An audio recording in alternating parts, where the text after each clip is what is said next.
Yenge Yenge Kienu Mbote Kembo na Tata Nzambi ya Mazulu Nzambi Mpungu Tulendo, lui le Dieu d'Israël. C'est Brogui. Je suis de nouveau devant ma petite caméra pour reprendre le sujet de la dernière fois. Nous avions commencé un petit sujet, à savoir le mystère de la diaspora, parce que nous avons estimé qu'il était important de comprendre comment Israël naîtrait en un jour, selon ce que le prophète Ésaïe avait annoncé. Il dit qu'une nation naîtra-t-elle en un jour. Vous voyez, Israël devrait naître en un jour. Et le prophète du temps de la fin a expliqué dans le livre de Daniel comment cela devait-il se faire. Vous voyez, il a affirmé que Israël naîtrait en un jour au milieu des rabbins. Vous voyez, c'est le témoignage des rabbins qui fera qu'une nation puisse naître en un jour. Nous avons commencé à étudier ce mystère avec les apôtres, comment les apôtres ont ramené le témoin chez les nations. Parce que le prophète du temps de la fin, WMB, il dit que de la même manière que les Juifs ont amené le message aux gens des nations, ceux des nations aussi, à la fin de leur dispensation, remettront le témoin à Israël. Et nous avons commencé par analyser et étudier comment cela s'est fait au temps des apôtres.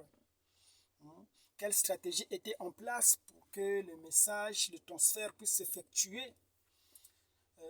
Nous avons vu comment Paul avait été appelé à exercer un ministère assez particulier. Pourquoi? Parce que Paul devrait s'adresser directement chez les nations, s'adresser aux nations, je vais dire. Donc c'est lui, Paul, qui avait été mandaté pour prêcher aux nations. Contrairement aux autres apôtres qui, comme lui, prêchaient la nouvelle alliance avec Jésus. Voyez, Paul prêchait la nouvelle alliance, mais il le prêchait de façon un peu contradictoire par rapport à ce que les apôtres prêchaient. Les apôtres, ils prêchaient la nouvelle alliance tout en conservant les lois et les préceptes que Dieu avait donnés au peuple d'Israël. Il est arrivé que Pierre soit même réprimandé par Paul, qu'il a taxé d'hypocrite. Pourquoi? Bien que Pierre croyait au salut en Jésus-Christ, bien que Pierre prêchait la nouvelle alliance, le pardon des péchés qui devrait se faire en croyant en Jésus, voyez, Pierre avait conservé aussi les lois, les préceptes qu'il continuait à observer alors qu'ils étaient dans la nouvelle alliance. Et selon l'entendement de Paul, il a jugé que cela n'était pas assez correct d'infliger aux nations à qui Dieu ne s'est pas révélé des lois et des préceptes qui étaient destinés pour son peuple. Pourquoi Paul a demandé à ce que les nations puissent croire en Jésus-Christ et entrer dans l'alliance et accepter leur salut. Vous voyez, sur la base uniquement de la croyance. Voilà. Donc, Paul devrait être celui-là qui devrait aller vers les nations pour apporter le message, pour faire le transfert de témoins. Parce qu'à son vivant, Jésus déclarait qu'il avait un autre troupeau, mais qui n'était pas de la bergerie d'Israël. Et après la résurrection de Jésus, il était effectivement convenable que Jésus aille à la rencontre de ce troupeau-là, qui n'était pas de la bergerie d'Israël. Parce que lorsque Jésus déclarait, lorsqu'il était sur terre, qu'il était venu uniquement pour les brebis perdues de la maison d'Israël. Donc nous voyons que Jésus, sa mission, c'était premièrement pour Israël. Voyez? Et Paul aussi le confirme. Il le confirme d'ailleurs lui-même Jésus. Il dit que le salut vient des Juifs. Voyez. Et en son jour, Paul aussi a repris sur la même lancée pour dire que les alliances, le salut, les adoptions, ça avait été donné au peuple d'Israël. On peut dire que Israël détenait les oracles à cette époque. Et le passage des oracles d'Israël pour les gens des nations, ça devrait transiter par ce qu'on appelle la diaspora. Pourquoi? Parce que la diaspora à l'époque était constituée majoritairement des Juifs qui étaient éparpillés parmi les Grecs. Parce que Paul disait qu'en Christ, il n'y avait ni Juif, ni Grec, voyez, ni esclave, ni homme libre, ni femme, ni homme. Et parlant particulièrement des Grecs, la pensée moderne a cru que Paul s'adressait aux Grecs tels que nous les connaissons en tant qu'Européens ou anglo-saxons. À l'époque, nous avions défini les frontières de l'Afrique. Nous avons élargi les frontières de l'Afrique par rapport à la cartographie ancienne. Voyez, les territoires africains s'étendaient un peu juste aux portes de l'Europe. Donc, les contrées comme la Turquie et la Grèce actuelle, c'était habité par les peuples noirs. Ce sont eux qui peuplaient ces contrées. Et nous avons vu que lorsque Paul parle des Grecs, voyez, il ne s'agissait pas des Blancs, mais il s'agissait majoritairement de la diaspora juive, voyez-vous, qui s'était réfugiée auprès des Grecs. Quand Jésus lui-même aussi déclare que dans peu de temps vous ne me verrez pas, voyez, les pharisiens se regardent entre eux. Ils veulent comprendre ce que Jésus veut dire par là. Ils se posent la question, ira-t-il parmi les Grecs? Ira-t-il ministrer aux Juifs dispersés parmi les Grecs? Voyez-vous? Donc, à l'époque de Jésus, il y avait la diaspora qui était les Israélites de la dispersion, comme nous avons appelé, et il y avait quelques Israélites qui étaient restés en Judée. C'est pour ça que lorsque Philippe ramène Nathanaël, et Nathanaël, Jésus voit en Nathanaël un juif authentique. Il dit voici un juif en qui il n'y a pas de tricherie, il n'y a pas de fraude. Donc nous avions longuement parlé là-dessus, en ironisant que Nathanaël était de père et de mère. Voyez? Donc tout ça c'est un rappel pour essayer un peu de préciser d'où nous sommes partis. Alors, suite à ce que j'ai déclaré la dernière fois, je pense que ça a choqué beaucoup de gens, peut-être pas choqué, mais beaucoup de gens étaient un peu scandalisés. Et cela a suscité vraiment beaucoup de controverses. Comme vous le savez, quelquefois nous sommes amenés à dire des choses.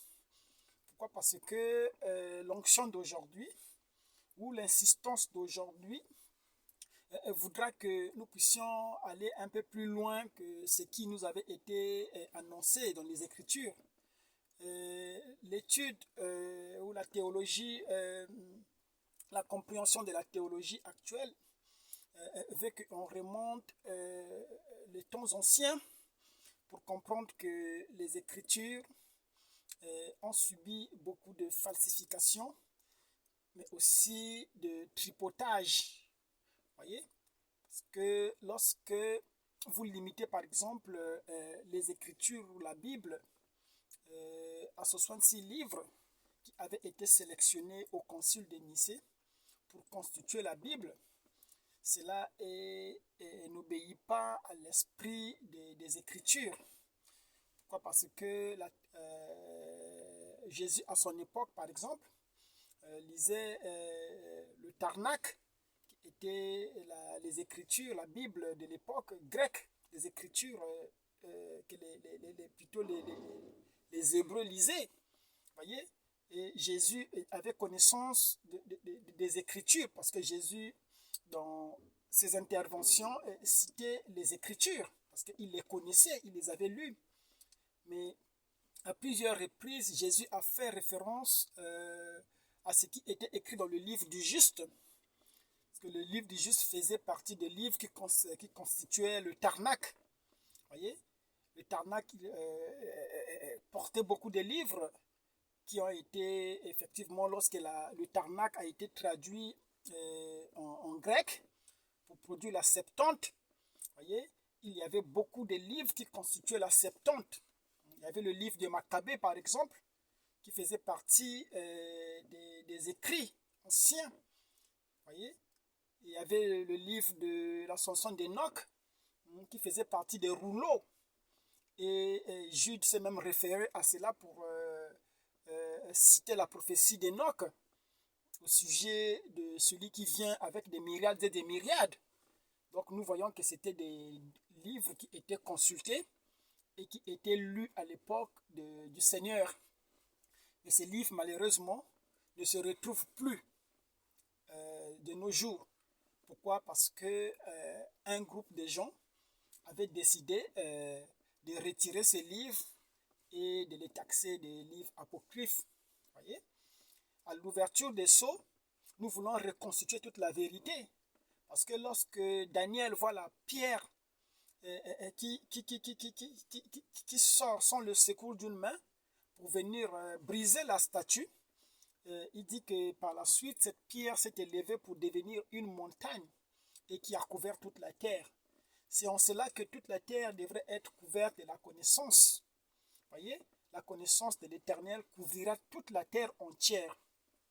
C'est ce qui fait que les savants aujourd'hui pensent que l'humanité a basculé, voyez, de l'ère du poisson pour l'ère du Verseau, qui est l'ère de la transparence, l'ère de la connaissance. Et la Bible aussi, en quelque sorte, reprend dans le même contexte pour dire que lorsque les sceaux sont révélés, alors la parole était devenue comme la mer de cristal. Vous voyez, la mer de cristal n'accepte plus des ombres. La mer de cristal est assez transparente et lucide, de sorte que elle ne contient aucune saleté, aucune impureté. C'est le pouvoir de purification de la mer. Parce que vous savez que lorsque vous jetez quelque chose dans la mer qui n'a plus de vie, la mer a ce pouvoir-là de repousser la chose jusqu'au large. Pourquoi? Parce que la mer a ce pouvoir de purification. La mer ne contient pas des choses sans vie en elle. Voyez? C'est ça l'insistance d'aujourd'hui qui est l'ouverture des sceaux. Pourquoi les gens ne comprennent pas l'ouverture des sceaux? Pourquoi? Parce que au temps de la fin, lorsque le messager veut prêcher sur les 7 sceaux, il commence par prêcher une prédication basique. Il dit que la suite de ses enseignements sera basée sur cette étude-là qu'il fait au préalable. Et il intitule cela « Dieu se cache et se révèle dans la simplicité ». Pour dire que Dieu se cache, voyez, mais lorsqu'il se révèle, c'est sous la base de la simplicité. Voilà pourquoi les gens qui cherchent de grandes choses, quelquefois passent à côté. Pourquoi? Parce que lorsque la vraie chose arrive, cela se fait sous la base de la simplicité. Parce que le 7e sceau, par principe, est un silence. C'est une petite voix qui chuchote, voyez, et c'est là que le mystère, voilà, est révélé. Voyez, il ne s'agit pas de grandes déclarations, des choses grandioses, mais il s'agit, voilà, de quelque chose qui passe parfois inaperçu. Voilà pourquoi la dernière fois nous disions que lorsque les sceaux sont prêchés, c'est une nouvelle vision, une nouvelle expérience, c'est un nouveau commencement. Donc il s'agit des choses parfois que vous n'avez pas encore entendues, des choses qui n'étaient pas prêchées. Donc notre champ d'action, nous ne les limitons pas aux 66 livres que vous appelez la Bible. Aujourd'hui, nous voulons constituer toute la vérité et retrouver tout ce qui fait l'objet de ce qu'on appelle les Écritures. Il y a des livres comme les Maccabées, des livres comme l'Ascension d'Enoch et des livres anciens que les apôtres même lisaient. Voilà. L'introduction a été très longue, c'était pour vous mettre dans le contexte. Je vais me permettre de faire cette petite vidéo, particulièrement, c'est pour reprendre mon intervention d'avant, parce que j'avais déclaré que Jésus avait une épouse, ce qu'on appelait Marie de Magdala. Je suis conscient que cela n'est pas écrit dans la Bible. Cela n'est pas écrit dans la Bible. Mais nous savons que Jésus a eu des disciples. Et ces disciples étaient des témoins oculaires de la vie de Jésus. Voyez? Et ces disciples ont eu à écrire certaines choses sur la vie de Jésus. Et l'un de ces disciples qu'on appelle Philippe, dans son évangile, voyez, il avait bien précisé que Jésus avait pour épouse Marie de Magdala. Pourquoi? Parce que Jésus embrassait Marie de Magdala par la bouche. Et Jésus aimait beaucoup Marie de Magdala. Voyez-vous, plus que toutes les autres. Pourquoi? Parce que Philippe pense que Marie, pas qu'il pense, Philippe était avec Jésus, il connaissait Jésus, et il voyait Jésus. Donc lorsque Philippe nous dit quelque chose, cela est vrai. Voyez? Parce que Philippe, c'est un témoin oculaire de la vie de Jésus. Donc dans son évangile, il dit que Jésus avait pour épouse Marie de Magdala. Nous allons nous arrêter un peu là pour essayer de creuser un peu plus profondément pourquoi nous pensons que Jésus était l'époux de Marie de Magdala. Nous allons lire un petit verset de l'Écriture pour nous inspirer, sinon pour trouver une petite base. Et je vais lire dans le livre de Jean 2, pour pouvoir essayer de comprendre ce qui s'est passé avec Jésus. Il s'agit de l'évangile de Jean, chapitre 2, à partir du premier verset. Nous lisons. 3 jours après, il y eut des noces à Cana, en Galilée. La mère de Jésus était là. Et Jésus fut aussi invité aux noces avec ses disciples. Le vin ayant manqué, la mère de Jésus lui dit, « Ils n'ont plus de vin. » Jésus lui répondit, « Femme, qu'y a-t-il entre moi et toi? Mon heure n'est pas encore venue. » Sa mère dit au serviteur, « Faites ce qu'il vous dira. » Or, il y avait là 6 vases de pierre destinés aux purifications des Juifs et contenant chacun 2 ou 3 mesures. Jésus leur dit, « Remplissez d'eau ces vases, » et ils les remplirent jusqu'au bord.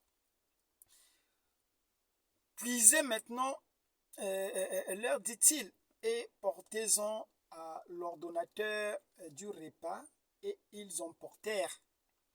Quand l'ordonnateur du repas eut goûté l'eau changée en vin, ne sachant d'où venait ce vin, tandis que les serviteurs qui avaient puisé l'eau le savaient bien, il appela l'époux et lui dit, « Tout homme sert d'abord le bon vin, puis le moins bon, après, quand c'est enivré. Toi, tu as gardé le bon vin jusqu'à présent. » Tel fut à Cana en Galilée le premier des miracles que fit Jésus. Il manifesta sa gloire et ses disciples crurent en lui.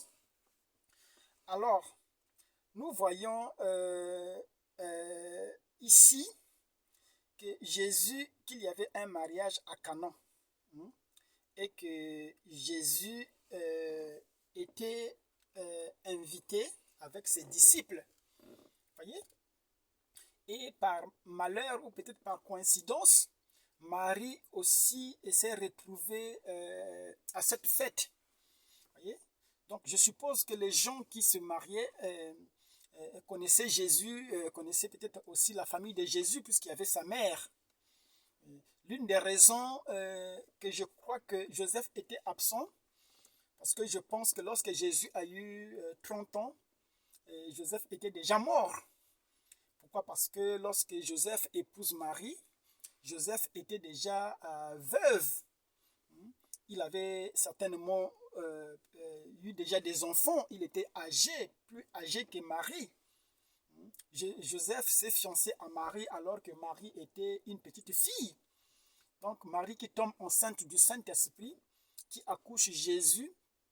Et lorsque Jésus a 30 ans, commence son ministère. Pourquoi? Parce que l'esprit des Écritures, tel que rassemblé par l'Église catholique, veut nous présenter un Jésus par séquence, avant sa naissance, à sa naissance, à l'âge de 12 ans et à l'âge de 30 ans. Nous avons dit la dernière fois que la majeure partie de la vie de Jésus n'était pas connue. Alors, pourquoi Jésus, qui était une personne, une célébrité à l'époque, qui faisait des miracles, et en plus qui avait des disciples, pas un seul disciple, mais 12 disciples, qui étaient avec lui de façon ponctuelle, n'ont pas pu écrire la majeure partie de la vie de Jésus. Je pense que ça, c'est un montage, un tripotage. C'est une sélection. Pourquoi? Parce que le Jésus que l'Église catholique a voulu vendre, voyez-vous, à travers la religion catholique, c'est un Jésus qu'ils ont taillé comme étant un héros. Ils ont voulu présenter Jésus comme étant leur divinité, une divinité. Et à ce titre, ils ont exclu le côté humain de Jésus. Ils ont parlé du côté divin de Jésus, les miracles qu'il a fait et tout ce qu'il a fait, a prêché et tout. Mais sa vie en tant qu'humain n'a pas été relatée comme telle. Pourquoi? Parce que ils avaient calqué sur lui. Effectivement, ils ont trouvé en lui un modèle. Ils ont voulu que leur prêtre ressemble à Jésus. Et vu que les prêtres avaient l'interdiction, pour la plupart d'eux étaient des homosexuels, ils avaient l'interdiction de se marier. Alors, il fallait présenter un Jésus célibataire, un Jésus qui serait semblable à ces prêtres-là, un Jésus qui était exclu de la vie maritale. Voyez-vous, c'est ce genre de Jésus qu'ils ont voulu vendre au peuple. Et jusqu'aujourd'hui, malheureusement, les gens, lorsqu'ils parlent de Jésus, le Fils de Dieu, donc Isaiah Congo, voyez-vous, il le représente tel que présenté par l'Église catholique. Or, je vais revenir sur mon sujet. Ici, nous voyons que Jésus est invité à une fête. Apparemment, cela est correct qu'il aille à une fête. Jésus ne va pas seul à cette fête. C'est un invité pour commencer. Mais lui aussi, il trimballe ses 12 disciples. Ce qui est un peu moins logique par rapport aux civilités actuelles. On t'invite à une fête et tu ramènes tes disciples à cette fête. Nous acceptons cela. Et par coïncidence, il arrive à cette fête et il y a Marie, sa mère, qui est là aussi. Encore, cela est toujours correct que Marie se retrouve à la même fête que Jésus. Si ces personnes les connaissaient, c'était donc peut-être des personnes qui étaient proches à leur famille. Et ce qui commence un peu à étonner, c'est que lorsque le vin manque à la fête, arrive à manquer, Marie se sent concernée par le fait que le vin puisse manquer. Là encore, on suppose aussi que c'était peut-être des personnes de la famille et que Marie était impliquée dans la vie de la famille et que le fait que le vin puisse manquer et que cela puisse interpeller Marie s'ils étaient parmi les organisateurs. Cela peut être correct encore. Mais ce qui attire mon attention, c'est qu'au lieu que Marie aille voir la personne, l'époux par exemple, la personne qui fait les noces pour faire remarquer qu'il n'y avait plus de vin, et peut-être envoyer les serviteurs d'aller en chercher. Non, Marie se tourne vers son fils Jésus et vient voir Jésus comme si Jésus était celui qui devait endosser la responsabilité du manque de vin. il vient voir Jésus pour lui dire, il n'y a plus de vin. Voyez, fais quelque chose. Jésus lui dit, mais femme, qu'y a-t-il entre toi et moi? Malgré cela, Marie ordonne aux serviteurs de faire ce que Jésus leur dira. Peut-être que dans sa conception, croyait que Jésus allait sortir de l'argent donné aux serviteurs pour aller chercher du vin. Vous voyez, puisqu'il ne manquait plus de vin. Alors pourquoi Marie se tourne-t-elle vers Jésus pour lui dire qu'il n'y a plus de vin, alors que l'époux, les concernés, étaient tranquilles dans leur coin peut-être? Pourquoi ça devenait l'affaire de Jésus qu'il n'y ait plus de vin? Cela nous interpelle un peu aussi. Voyez? Et Jésus ordonne aux serviteurs de remplir de l'eau dans des cruches qu'il y avait à côté. Voyez? Et le miracle s'est produit comme nous le savons tous par cœur. Et lorsque l'eau se changea en vin, ils ont apporté à l'ordonnateur de la fête, des repas, qui a goûté que c'était du bon vin. Et il appela l'époux. Voyez-vous? Il dit, appelez-moi l'époux. Et lorsque l'époux se présenta, il lui fit la remarque. Pourquoi avez-vous caché le bon vin? Vous avez servi le mauvais avant, enivré les gens avec le mauvais et le moins bon, avant de sortir le bon. Voyez-vous? Alors, pourquoi appelle-t-il l'époux? Et l'époux ici n'est pas désigné. Qui était l'époux? Voyez-vous?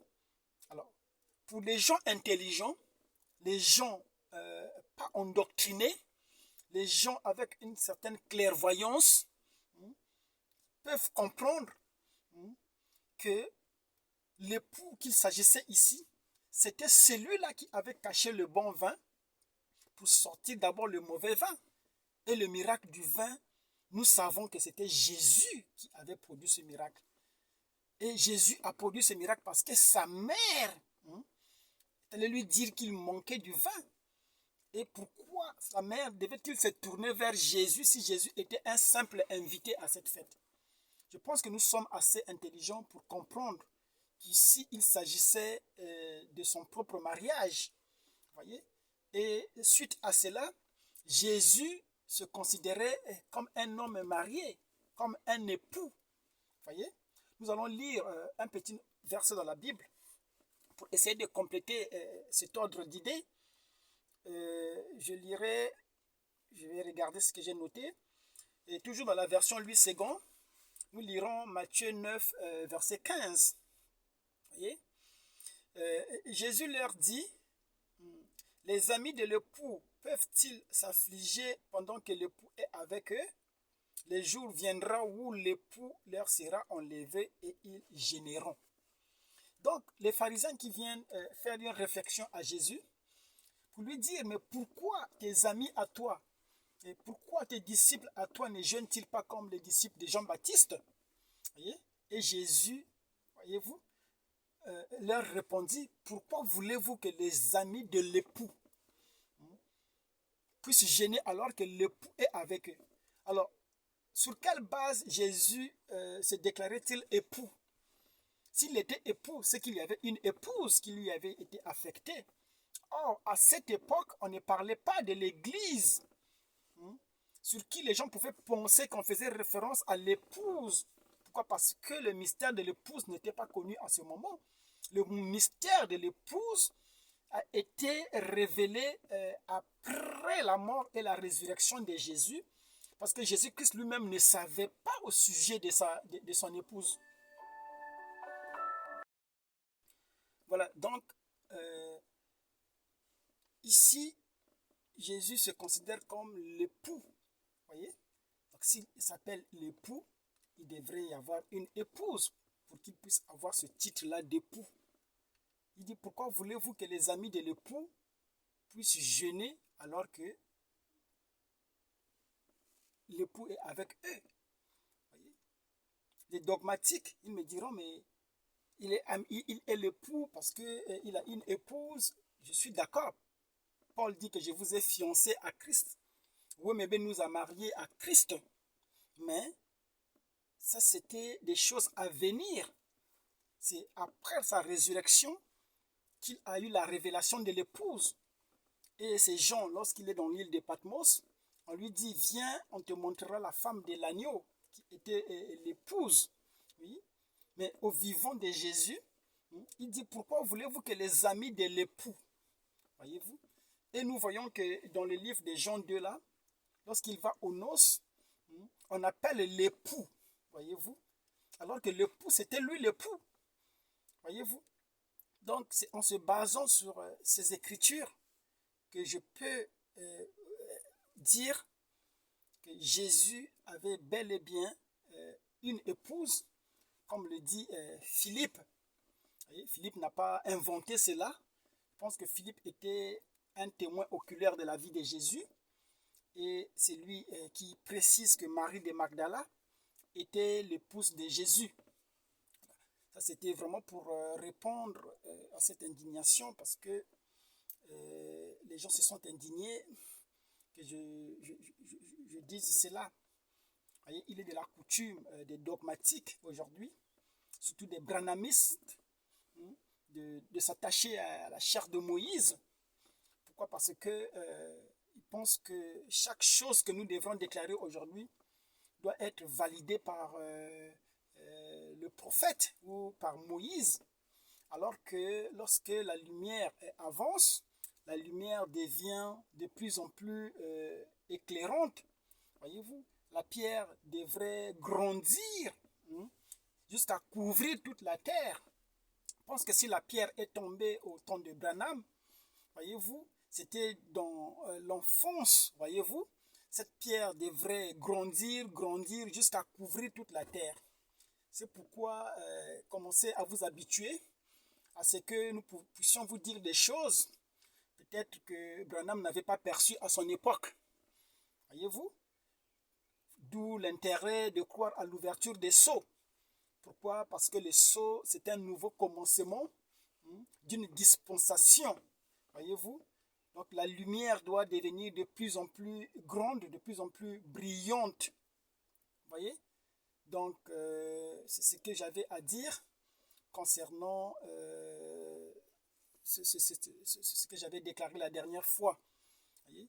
Pour que les gens qui veulent avoir des traces dans les Écritures puissent comprendre que Jésus était un homme ordinaire.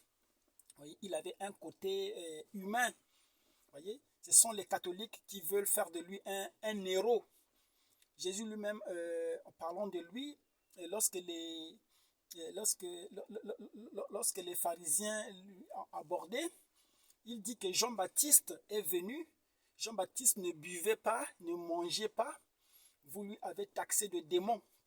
Il dit que mais le Fils de l'homme mange, il boit avec vous. Voyez? Donc Jésus, contrairement à Jean-Baptiste, parce que la dernière fois j'ai dit aussi que Jean-Baptiste était plus consacré que Jésus. C'était de façon ironique pour montrer que Jean-Baptiste paraissait plus consacré à sa tâche que Jésus. Pourquoi? Parce que à son sujet, il lui a été dit ne mange pas, ne bois pas. Voyez-vous? Et c'est la même instruction qu'on avait donnée à Jean-Baptiste moderne, qui était Wemebe. On lui a dit ne fume pas, ne bois pas et ne souille pas ton corps. Donc, contrairement à Jean-Baptiste, qui ne buvait pas, Jésus lui buvait, Jésus lui mangeait, Jésus faisait la fête avec les pharisiens. Donc, il était un homme ordinaire. Voilà pourquoi les pharisiens étaient scandalisés. Voyez-vous, lorsque Jésus commençait à faire des grandes déclarations à son sujet, disant que lui et le Père étaient un, les pharisiens ont ramassé des pierres pour le lapider. Il a dit, mais pourquoi? Pour quelle bonne œuvre que je fais? Je guéris les malades, je fais toutes ces choses. Pourquoi me lapidez-vous? Effectivement, nous te lapidons parce que toi qui es un homme ordinaire, toi qui bois, qui manges avec nous, voyez-vous, tu te fais égal à Dieu. Voyez? Ça aurait été Jean-Baptiste qui avait déclaré cela, cela serait perçu avec un peu d'indulgence à cause de sa consécration. Voyez? Voilà pourquoi les pharisiens avaient toujours tendance de mettre Jésus sur la balance avec Jean-Baptiste.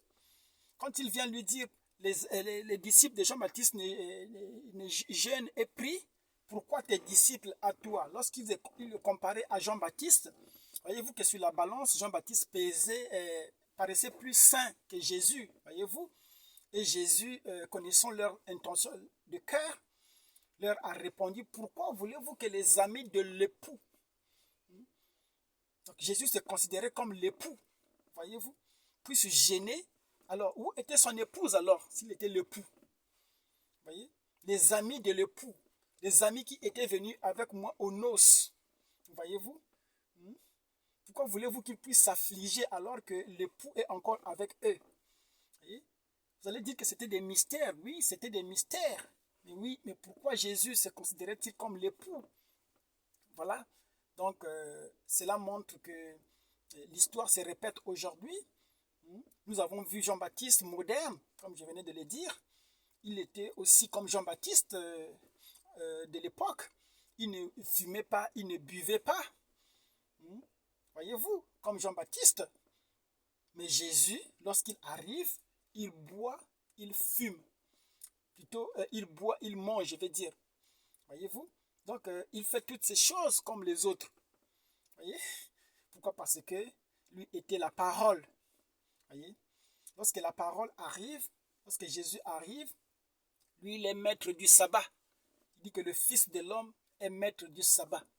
Il vous a été dit que vous ne pouvez pas travailler le jour du sabbat, mais le Fils de l'homme, quand il vient, il peut travailler le jour du sabbat, il peut guérir les gens le jour du sabbat. Pourquoi? Parce que le Fils de l'homme est maître du sabbat.